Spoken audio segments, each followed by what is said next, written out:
Welcome to Peter and Ruffy's Football Show. We are live on PLZ Soccer's YouTube channel. I'm Peter Martin, Alan Ruff and Darren Jackson here with us on this Tuesday. Ruffy, so many people had thought we'd bumped him off. There was people on here thinking, what's happened to Jacko? You know, I mean, at the end of the day, life takes over, jobs, other commitments take over, don't they? Yeah, he's got his future ahead of him, and obviously he's got a long time. He's got a long time ahead of him. He's got a long time ahead of him. Yeah, Ruffy's got this feeling now that he's heading towards the twilight years. So everybody else who's younger's got their future ahead of them. But anyway, it's good to have him back. Brilliant, it's great. He'll let us know all about Newcastle and all that's happening. Big Newcastle man. Yep, absolutely. He'll keep us in the loop on that. What year did you sign for Newcastle? 86. Yeah. 88. 1986 to 88. Yep. What did you get the big write up in the paper when you were in Edinburgh? When everybody talking about it, local boy signs for Newcastle. I probably my dad kept scrapbooks, Peter, and they were amazing. I think I've got about 14 scrapbooks through my career. Yeah, still kept them? Yeah, I've still got them. Yeah, they're unbelievable. So I probably did. Yes, going from Meadowbank. I don't know if you know. I think I've told you before. I played at Cowdenbeath one Saturday for Meadowbank. Yeah. And the following Saturday, I played at St James's against Arsenal. Oh, that's good, isn't it, Ruffy? That's good going. Against Tony Adams. Wow. Did you play well? He actually brought me down for a penalty when I never got it, and I never dived. Yeah. No, there's a few could take a leaf out of your book. Anyway, we're glad you're here because we're going to talk about Scotland, and you are one of that illustrious few. Not the last squad to have played in a major finals now, Darren. How does that feel? It's good to see, isn't it? It's good to see. It's great to see, Peter. And we did wait a long time for it, and they deserved it. They were fantastic, even though it went down to penalties. They got through. But as the man knows over there who played in 3, as a player, going to Euros is brilliant, but going to a World Cup, I think, the crowds not been there must have just taken a wee shine for the players. Of course, having family there, it's a big highlight year, a huge highlight of your career. And I know my family were all there. You would have family there, and it's great for them. It's great for you, but it's wonderful for them. Yeah, absolutely. Good. Hugh Scott says, great to see Darren back on the show. See, people like you. I mean, I know you think to yourself, sometimes you get that thing in your head, Ruffy, when you sign for a new club and you run out and the home fans are booing you as well. You think nobody likes you. I've heard that, don't worry. I've watched them from the press box and thought, oh my gosh, the whole country hates them. But that is definitely not the case. Anybody that you played for, they were right behind you because of your attitude. And listen, getting selected for Scotland, I know was something, a great honour for both of you guys.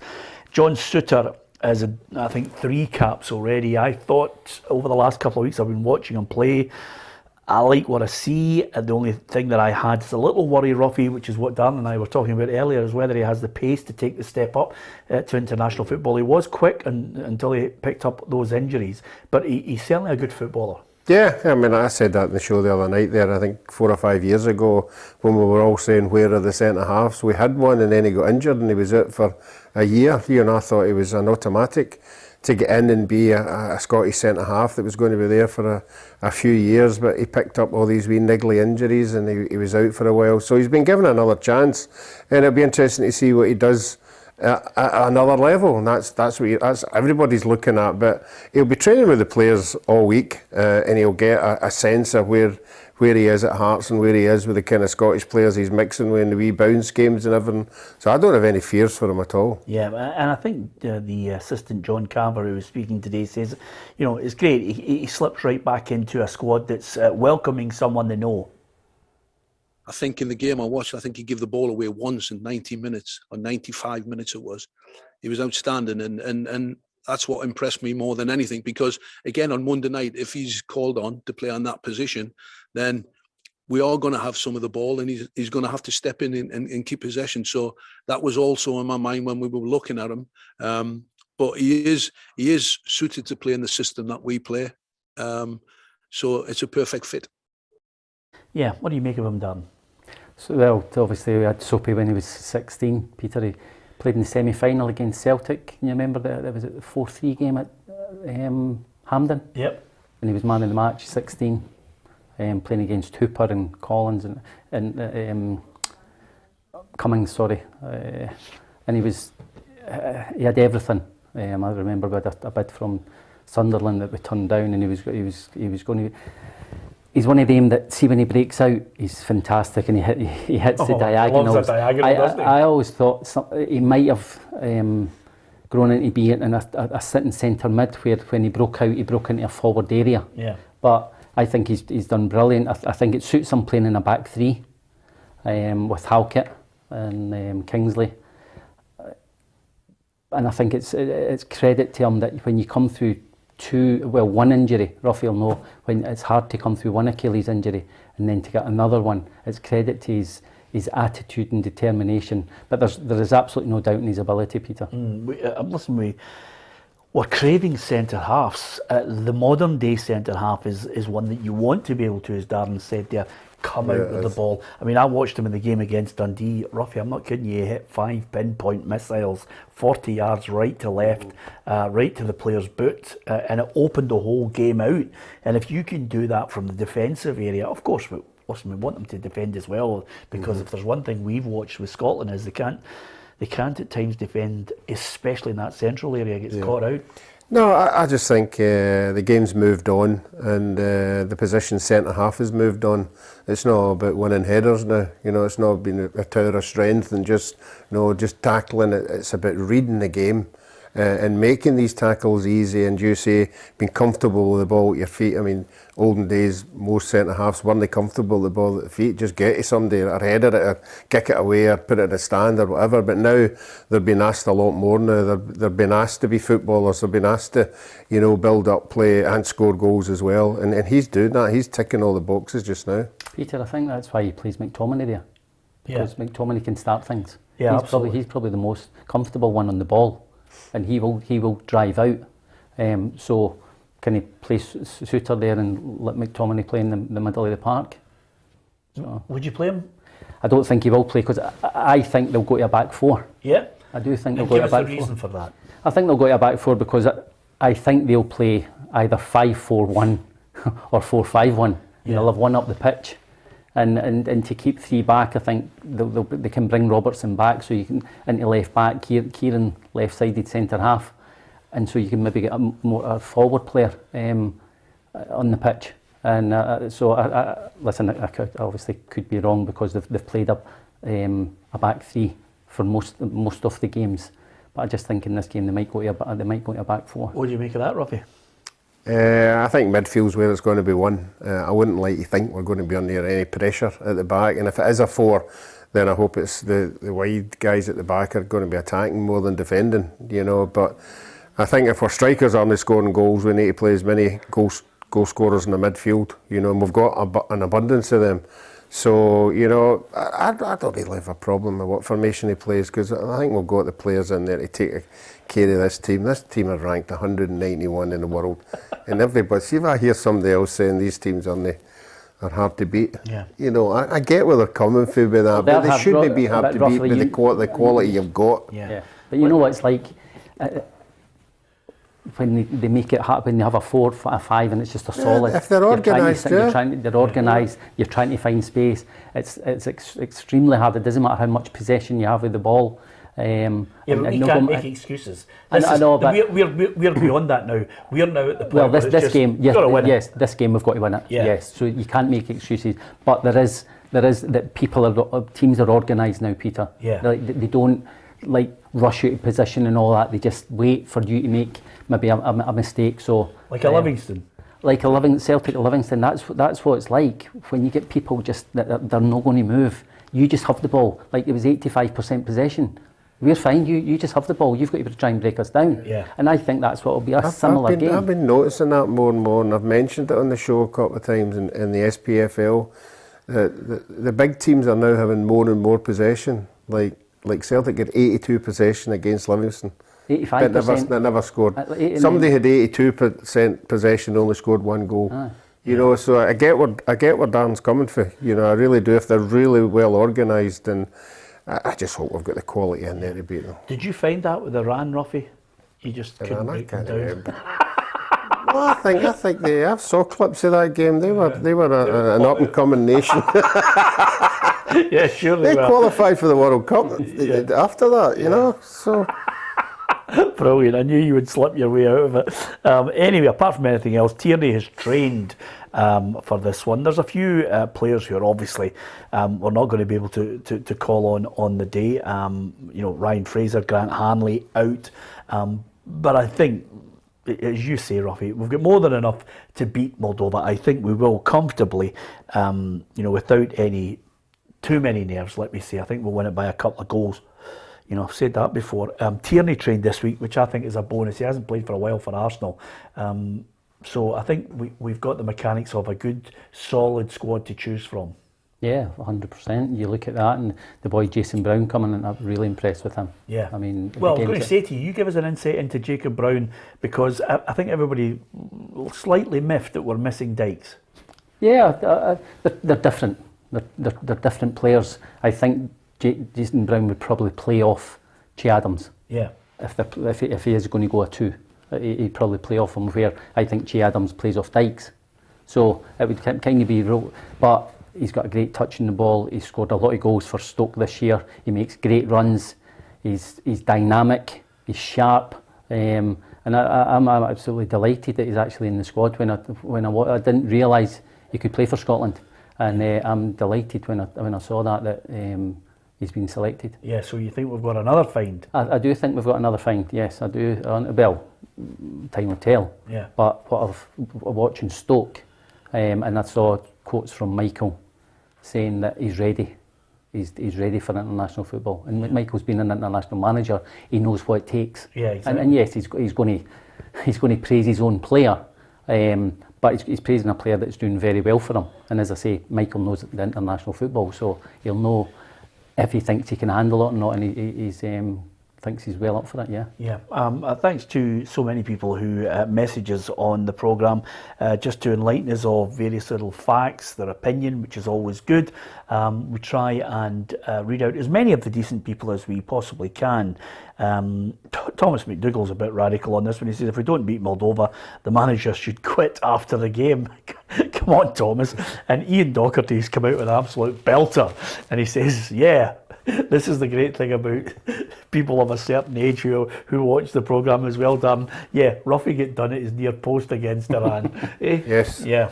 I hope manned up. No, yeah. I thought he was going to cut it back because there was two of them waiting to tap it in, so I anticipated the cut back and it never happened. Yeah, that's Ruffy's way of saying the central defence allowed two other people to give him an option. Ronnie Chapman, thanks Ronnie. Marcus Rashford, MBE, brilliant, class player, class person. Ronnie, I couldn't disagree with you. We'll talk about Marcus Rashford in a moment as well, but nice thoughts coming through on that. And lots of people talking about Steven Gerrard. We will talk about Steven Gerrard and the link with Aston Villa very, very shortly. Although if you're a Rangers fan, you know, some people get irate because their manager's been linked with the Aston Villa job. You need to calm your jets. I mean, if he's linked to the Aston Villa job, it's because he's doing a good job at Rangers. Just incidentally, Ruffy, I know there was a time, you know, we always like to look at the permutations. I know you've been reading quite a lot of papers that you don't normally read, which suggests to me that you're either picking up the Daily Star and sticking the Guardian inside it. No, the actual truth is, when I go to the newsagent and the Record of the Sun isn't there, and I go, is that the only paper you've got left? So I know there's a sports bit in it, so I just take that. Absolutely. Okay, so here's the permutations for us to qualify. Now, I have to say, I've had nothing to do with this graphic, which is basically here are the permutations, Ruffy, of the game against Moldova. If we win, that's us. Great. We are now in the playoff. Okay? If we draw, depending on what Israel do, we may need to go and beat Denmark. Do you follow that? There is still a permutation where even if we lose the match, if Israel were to lose, it'd still be enough for us to get through. Do you follow that? I'll take your word for that. So there's the different permutations. It's a lovely graphic, but it does look like a game of noughts and crosses to me. And I think at the end of the day, Gabriel, with the best intentions in the world, explained it to me, and then I looked at him and I said, Gabriel, I've been working 30 years in journalism, and that is the hardest graphic I've ever had to describe on a football show. The permutation is quite simply, beat Moldova, don't worry about anything else, but then once you get to draw and loss, then it's really squeaky bum time. You're starting to bite your nails, wondering what Israel will do. Yeah, and if we move further on than that, it's all about being seeded or not seeded, because we looked at the seeded teams and the non-seeds, and I think, in all honesty, we would prefer a non-seed, because there could be a Portugal, there could be an Italy in there could be other big sides, so a Spain. Yeah. Yeah, being seeded is mental. Well, and also the biggest thing of the lot is finding somebody with a double-headed coin Yeah. when they go to toss the coin. Yeah, We can for shout the final. for the final. Yeah, I mean, listen, I don't think it. I know Ruffy said it's great to be seeded first time round, which is great because you want to get to that one-off game. But I think we're going to come up against a difficult side anyway. I have my doubts of whether we're going to make it, just because I think there are too many big countries still left in it that are blocking our pathway. There's maybe one or two permutations, Darren, where if we're lucky we might get somebody we think we might be able to beat. Yeah, we've just got to think we're going to be lucky.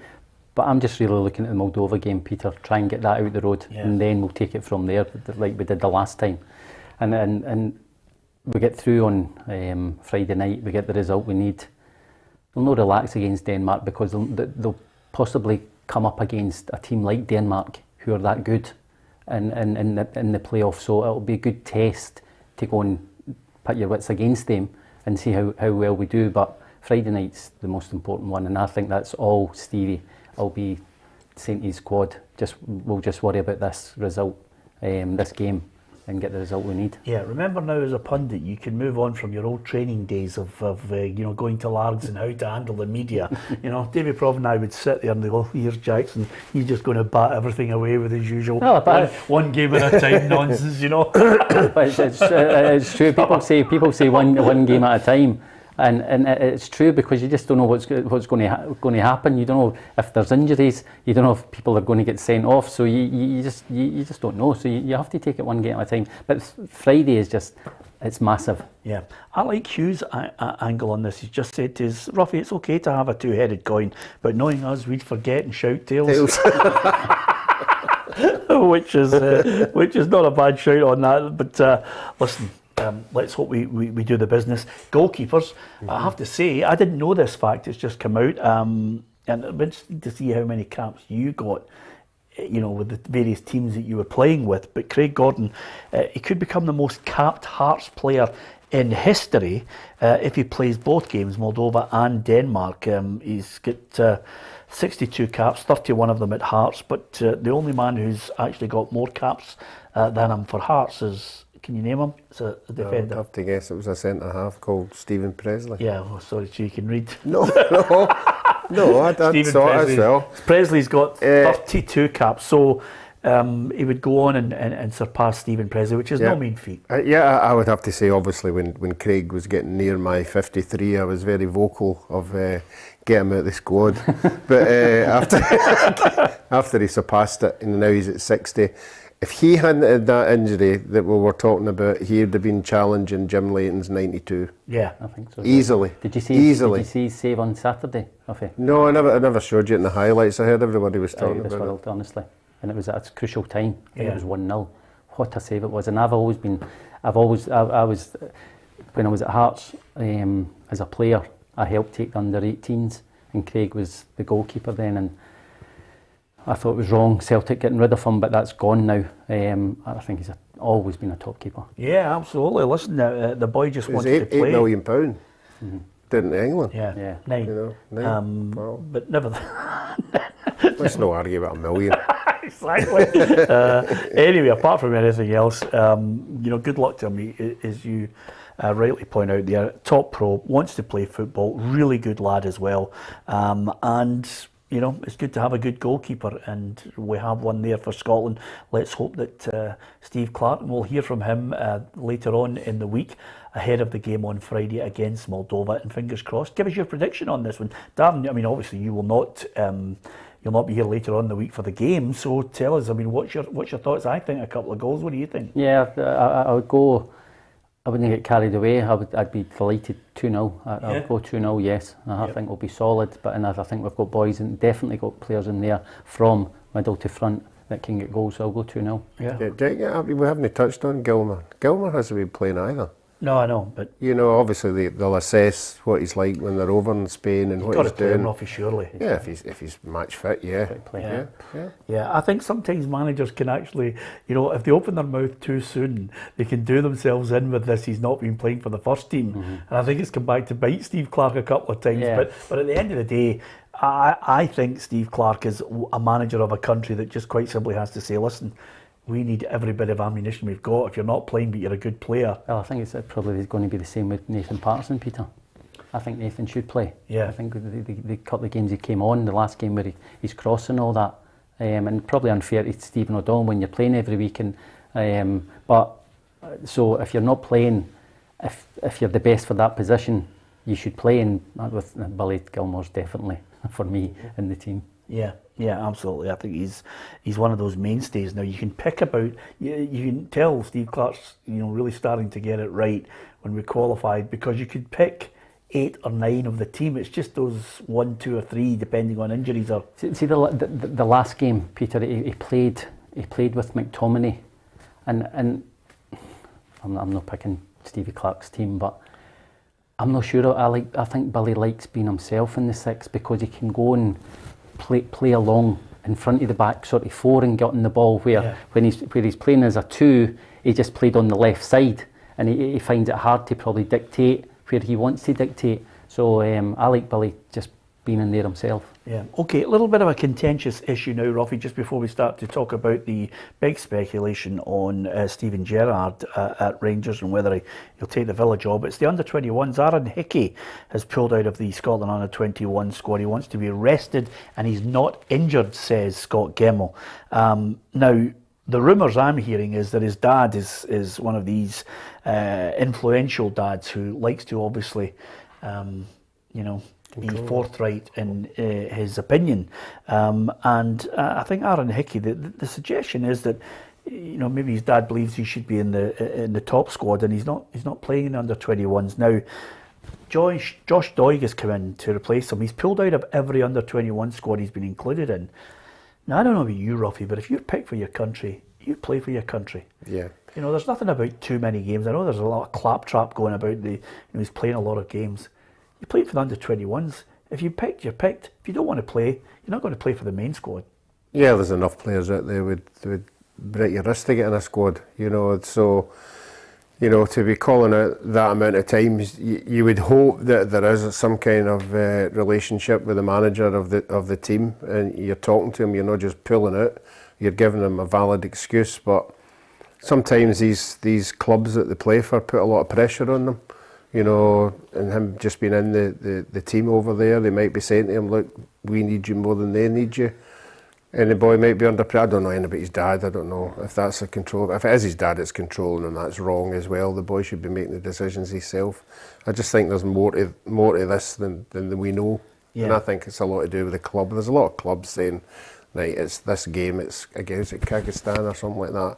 We need you here. We don't need you going away over there and getting injured or whatever. Yeah, well, I don't. For every under-21 game that he's pulled out of, Ruffy. Well, it might be a club policy. Some clubs are like that. A lot of clubs don't like their players going away. Well, I must admit, from what I'm hearing, well, you know more than me. I don't think it's a good situation. Listen, the other thing about it is he's picked the wrong time to be, but if it is true, he's picked the wrong time to be Billy Big Time, because we are producing left backs. I don't know what happened, but never mind the baby boomers, that zero generation are just firing out left backs, right, left and centre. His biggest problem is and people maybe think I'm wrong here, but he's got the two of the best left backs in the world in front of him. So you have to go to the 21s and perform, and maybe they might get an injury. Then you might get a chance. But you've got to go. Listen, Peter. We don't know the situation. Ruffy's saying But not every. I'd be very surprised if it was every time the club's pulling him out. And if this time if you're injured, you're injured. You can't go. But if he's not injured and he's trying to rest, you just want to play games. Yeah, Listen, see that age. Darren, at that age, you just want to play games. See when a manager comes out with, he says he wants to be rested. You know, do you know what that is?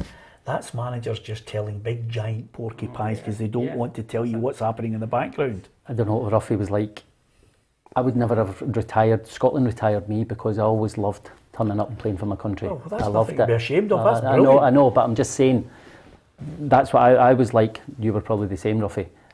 So I don't get it. Yeah, but can I just say something to you, Dan? The majority of players now are like you. I'm not saying for a minute that I sometimes, you know, I think a lot of youngsters and a lot of younger people of a certain generation get absolutely hacked off with you know, guys like in this show or other shows going, there's not the same desire, or footballers come out with, there's not the same desire. There are players who would walk over broken glass to play for Scotland like you. By the way, you see the squad now, there isn't a lot of pull-outs. I mean, if you are injured, like Hanley, you know what Hanley gives you every game. Yeah. So Hanley's injured. Yeah. Do you know what I mean? You know that for a fact. There's not a lot of pull-outs because we're doing well. Everyone wants to be part of it. You can see, like, going to the Euros, you can see the team spirit they have. And again, Ruffy, you had that, we had that in abundance. Yeah. The team spirit was incredible. Now, they've got that, and I'm not saying they've never had it, but they've got, and that comes with winning. And they've qualified for a tournament, so the buzz of the expectations of qualifying for another tournament, everyone wants to be there. No one wants to be injured because you might not get your place back. It helps though if you go to the squad and suddenly there's a good bunch of lads there, Ruffy. Yeah, well, there's nothing worse lads. than going there and there's some people, there's a couple there that you think just destabilise it. And by the way, you know, I can think of previous squads where there's been 2 or 3 players that people can't stand. You know, they're paying. In every generation going down, there's been maybe 1 or 2 who've come in. I mean, I don't want to name them, but I know 1 or 2 in your squad, Ruffy, just pains in the butt.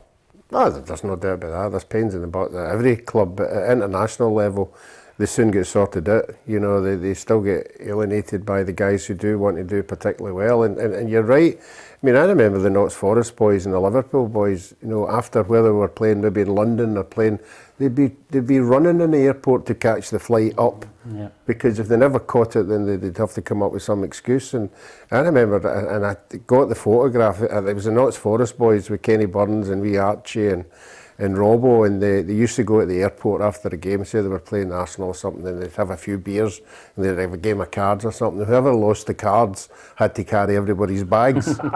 And there's a photograph of John Robertson, we honestly, he's got about 5 bags in his neck and everything, and he's carrying 2, and they're all just walking up and they're all, and he's running.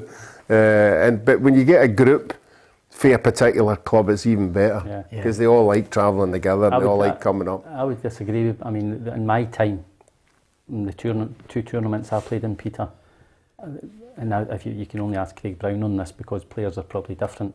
There was not one player. But that's one player great. that caused any problems. But that's great. You do get them. Spenny was mad. Yes, and funny. He was fun. Yeah. What a player he was as well.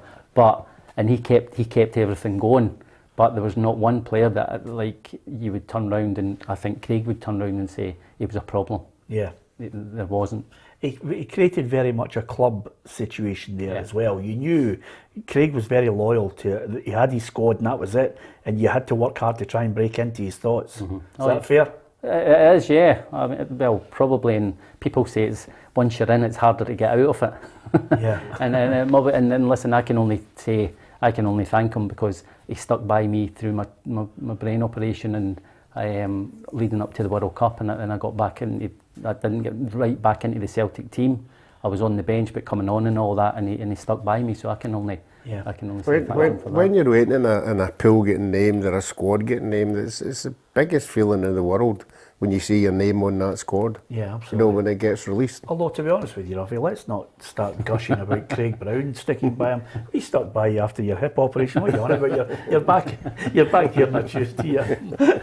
Yeah, mental heat. Frank Green says, why do we keep getting excited about a player who can't get a game for the worst team in the English Premier League? McLean plays every week. He's talking about Billy Gilmore. Well, I think it was to Daniel Farke's detriment that he maybe didn't play him. Maybe he didn't suit his system. Who knows?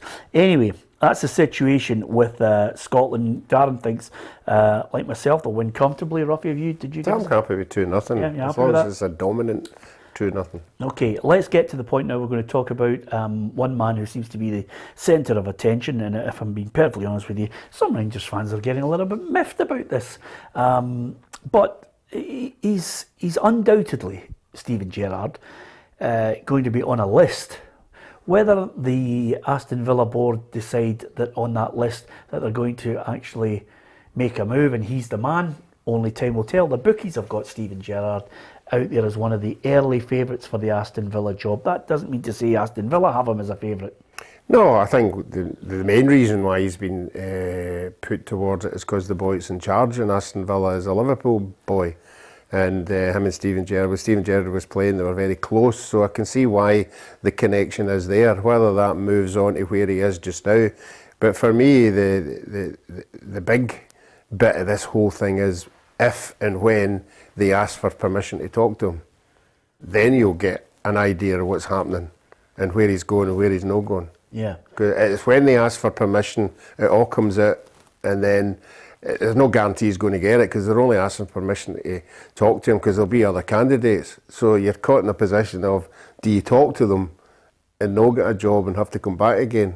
So it's the being asked permission bit is the bit when everybody will start throwing their tuppence worth. Yeah, well, I mean, the Daily Mail in England, it says Aston Villa are going to approach Rangers for permission to speak to Steven Gerrard this week. Now, up until yesterday, you know, they hadn't put that list together over the weekend, you know, with Dean Smith gone. They hadn't put the list together. They were obviously going to put the list together at the start of the week there, and they'll probably have that list now and say, okay, here are the 5 or 6 candidates we're looking at. Realistically, who can we get and who do we think of the people we can get can take us away from the danger zone of the relegation and get the best out of the Aston Villa squad? Yeah, but I think Ruffy's right, about the link. I think is it Christian Purslow? Purslow, yeah, from Liverpool. And I saw an interview, and it was when he was Rangers manager and where Rangers had been, and Stevens taking them on, and he was praising them. He was really, and if he was there when Steven was a player, he would have loved them anyway. So that could be the connection. But I do think Ruffy's right that if they do want permission, whether he goes down there or not, and passes the interview or turns round and says, well, no, it's not really for me, the Rangers fans will not like that. I don't think the Rangers fans would like going for an interview, because then they're thinking, well, he's probably looking to move on, not even to Liverpool, because I think they would probably accept that, because that's always where his heart's going to be. Yeah, here's the problem, here's the dilemma on this. There's 2 or 3 different permutations in the argument. One is if Villa want him on the list, and if Villa approach, you bet your bottom dollar. I mean, let's be real about this, Ruffy. They don't suddenly just go, hello Rangers, this is Aston Villa. You know, they do their due diligence in other ways. All clubs do it. It's called tapping. They basically say, would you be interested? Are we going to waste our time lifting the phone and asking for permission? Once you get a sniff, either not directly but indirectly from someone who's close to them, then the wheels start going.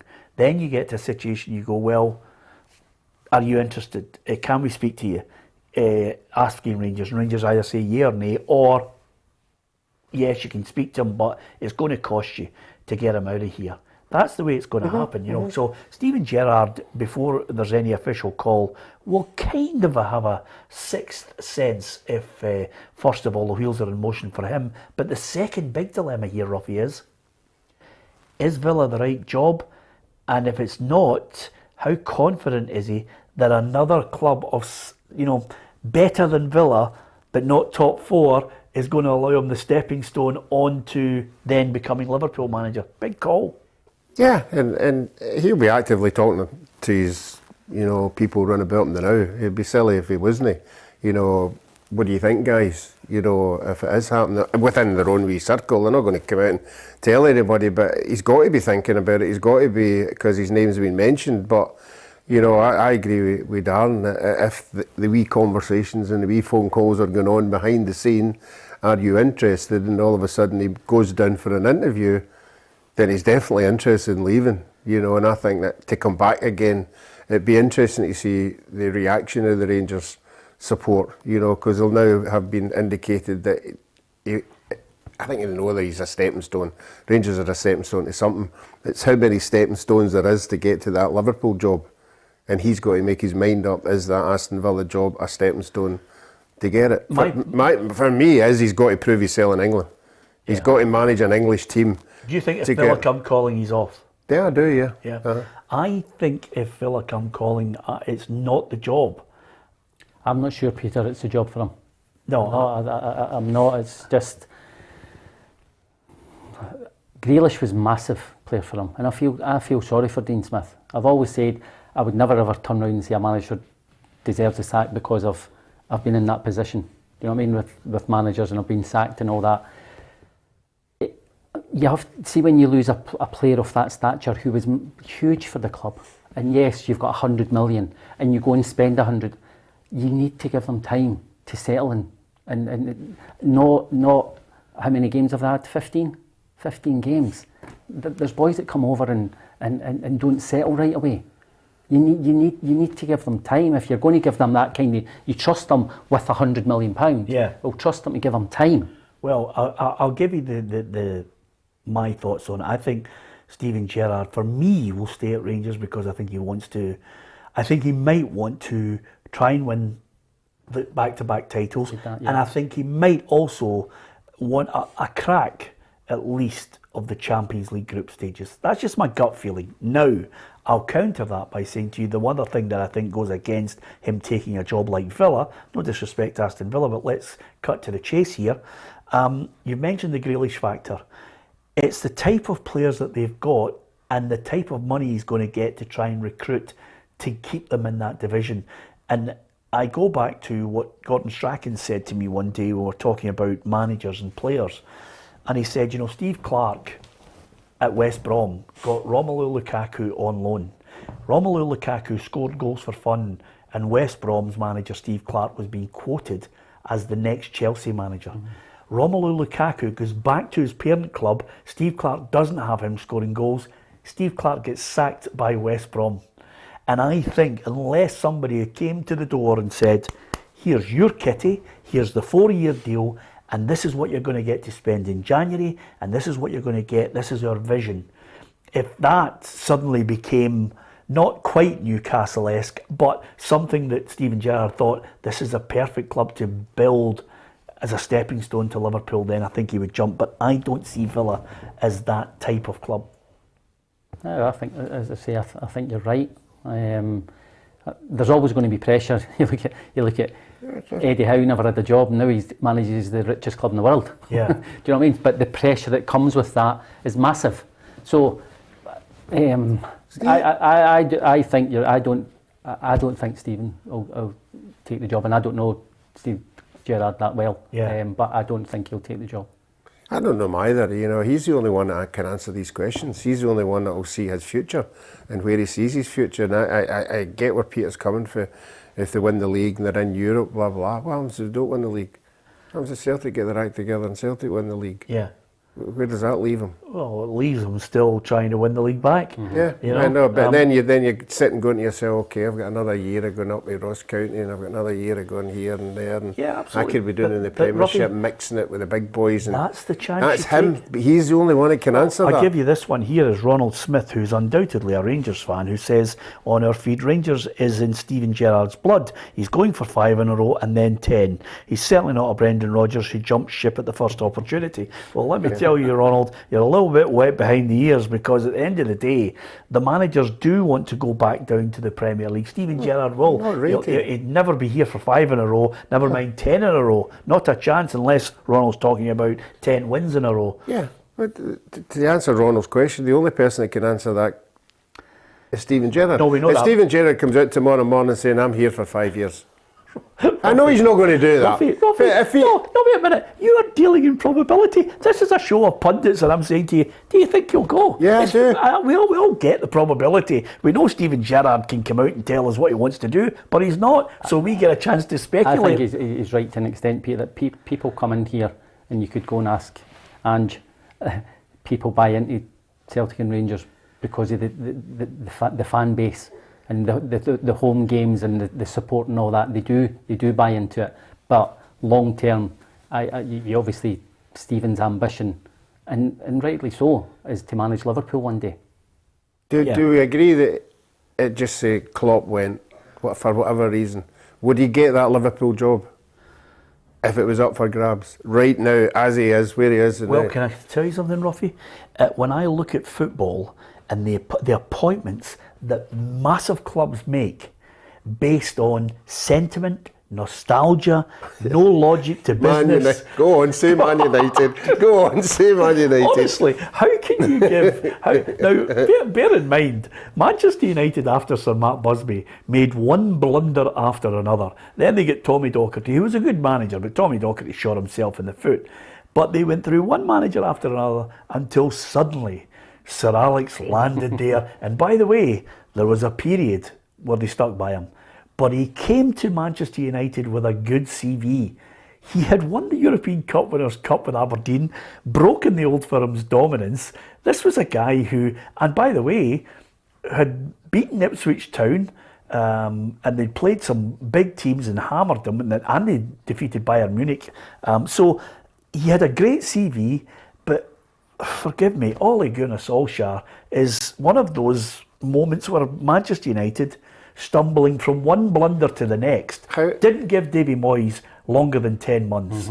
Van Gaal, then Mourinho, now on to Ole Gunnar Solskjaer, and Ole Gunnar Solskjaer didn't even have the track record of a Mourinho or Van Gaal, never mind Davy Moyes. 100%, Peter. It was wrong time for Moyes to follow Sir Alex. It was probably the wrong time. No, it was the wrong chief executive. It wasn't the wrong time. The wrong chief executive who derailed them. Yes, you can say that, but to try and follow Sir Alex is extremely hard. Oh, definitely, right? definitely. So, but I think you're right.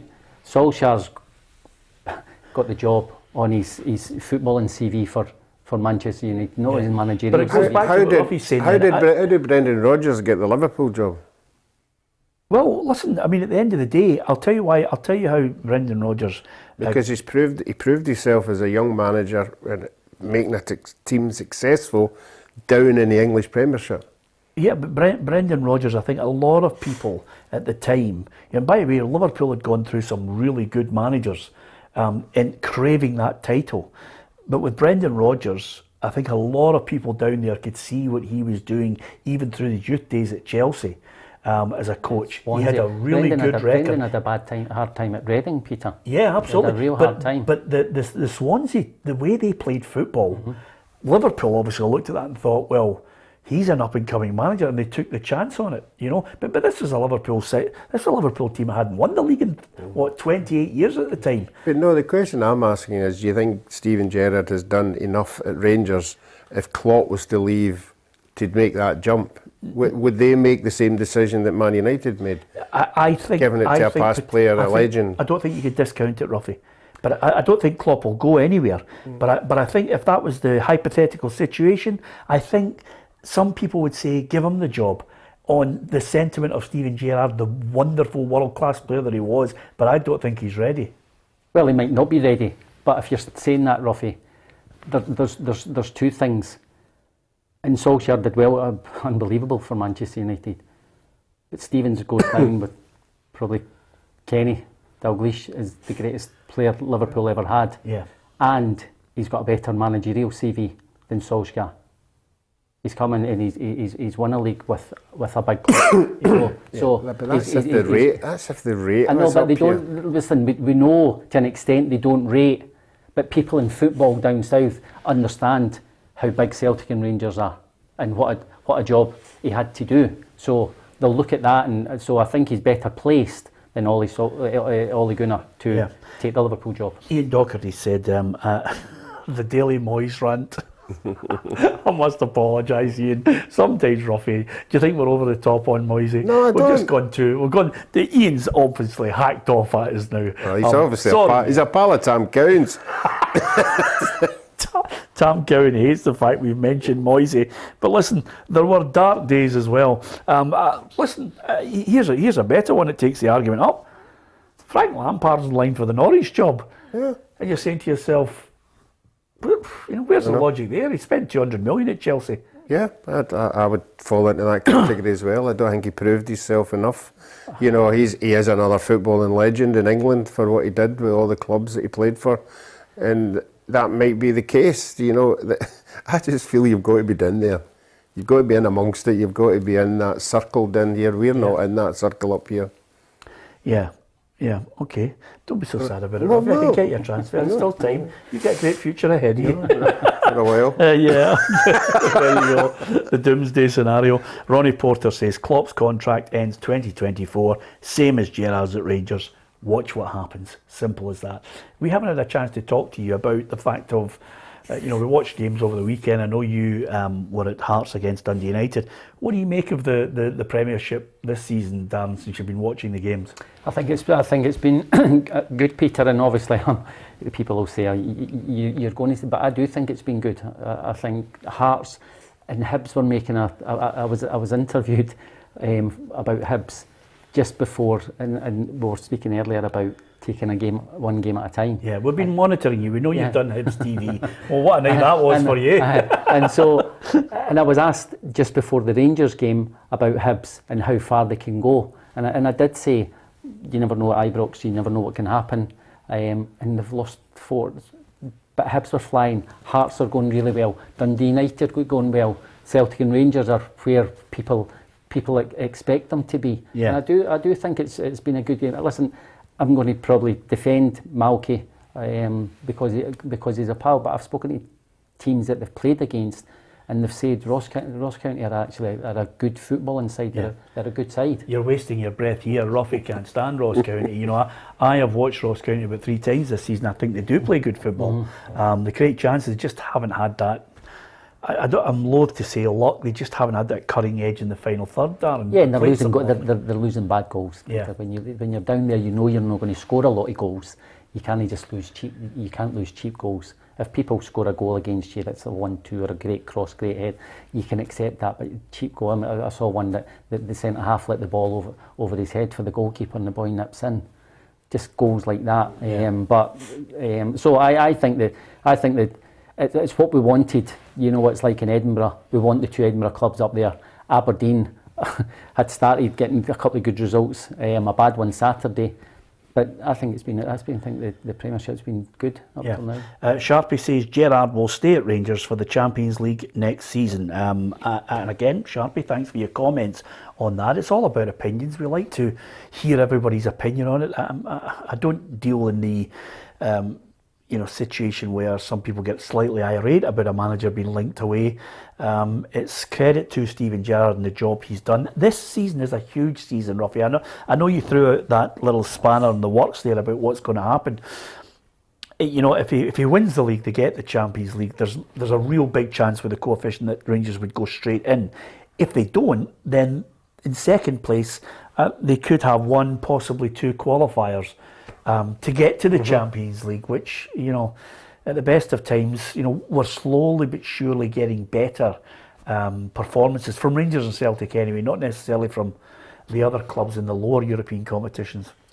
Yeah, but I still think it's a massive challenge to get back into the Champions League with the big boys, you know, because we've seen Rangers and Celtic at this precise moment are struggling with it underneath big boys, you know, and they're in the conference. Well, Celtic could be in the conference, and that's where they are. So if you're thinking they're going to jump for the conference into the Champions League and doing massive things, you need to spend money. And Steven Gerrard has already went on record to say to the board, you need to give me more money. If you want me to do more things in Europe, you need to give me more money. So it depends on how much money he's got, and he'll know, you know, if that is the case, how much he's going to get. Yeah, you know, I think the fact is, Ruffy, that like they're not looking to go from where they are, and I'm talking about Celtic and Rangers, to competing against the best. I think you're talking about you get £60 million Well, they just want to get in. And that- Yeah, you just wanna get in, out. yeah. That's for, Now that's for the starters. expectation, Yes. the expectations dropped. Yes. I mean, by the way, I mean realistically, we've always had the argument in Scotland. It's a disgrace that the champions have to qualify anyway. yeah, So suddenly I the agree. coefficient's getting better. One could go straight in. God willing, one of the teams, Rangers or Celtic, goes straight in. But I mean, at the end of the day, whereas before you think, are they going to get into a once in a lifetime last 16 playoff? By the way, when the games come along, Celtic and Rangers fans expect them to win, especially at home. Doesn't matter who they're playing. I don't know about you. Did you expect it? Did you not get a couple of years ago? Did you not get slightly miffed because we were that used to Celtic and Rangers in the Champions League? The theme music kicks in, everybody's going bananas, and now you're suddenly going Europa League, and you're thinking, really? You don't get excited when you hear the music. No, I don't even know what it's called. I know, but the Champions League, you do, even though you're watching, you do get excited. But it would be, I mean, as we say, it's the 60 million. That's what they're worried about to begin with. Gunnar Matt says, Peter, you're the only one that seems to be irate about all this. Stephen Gerrard, I'm genuinely not. I'm listening to some people in the banter on this feed here on our show, Gunnar, and quite simply, we try and sift through and kick out as many of the maddies, as we call them, Ruffy, who just can't obviously behave in a proper manner. And then there's what I call a feed of people who offer their opinion. And then, Darren, there's a feed of these people who, how can I put it? They only have one dimension, which is let's kick Rangers, and the other one goes let's kick Celtic. And they just keep going on. If it's not 55, it's 1. If it's not 10 in a row, it's all that. And they just, I don't know if they've got a life, Ruffy, but they just keep battering each other non-stop. It's as if there's nothing else, nothing else in their life. Yep. But the 95 to 99% of the people who watch the show love their club, love talking about their club. The great thing about having Darren on is he's played for that many clubs, Ruffy. I'm wondering now, can a man like yourself... I can tell you a stat. Go on. Was it 3 weeks ago? It was every Premiership game was on a Saturday, and I'd played for a team in every game. That's good going. That is good going, isn't it? Yeah, absolutely. I mean, I saw you on Hibs TV, and I thought, now will he be on Hearts TV shortly? And then, and then there's no chance you'll be on Meadowbank TV. But other than that, you've got Celtic TV as well. I mean, listen, on that point, of all the teams you've played for, and Dundee United as well, let's not forget, in the mix. St Johnstone. And St Johnstone, yeah. They're the wilderness years. I never really count them. I don't. Neither do the St Johnstone fans.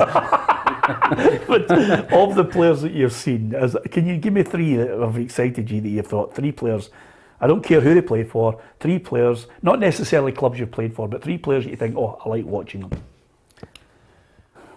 And people think I'm going to be biased, but I think most people with Kyogo's really excited me, Peter. Yeah. His movement is just, it's incredible. I mean, we spoke earlier about his last 4 goals. For his movement for a striker is just fantastic. And people will go on about Kent's goal at the weekend and his assist in the game before. I honestly think Ryan Kent should produce more of that. I think he does have ability. Yeah. I think he's obviously been injured, but scoring a goal like that, Stephen Gerrard classed it as a world class goal. It was an incredible strike, but I think he has that in his locker. I think he's got to produce it more. I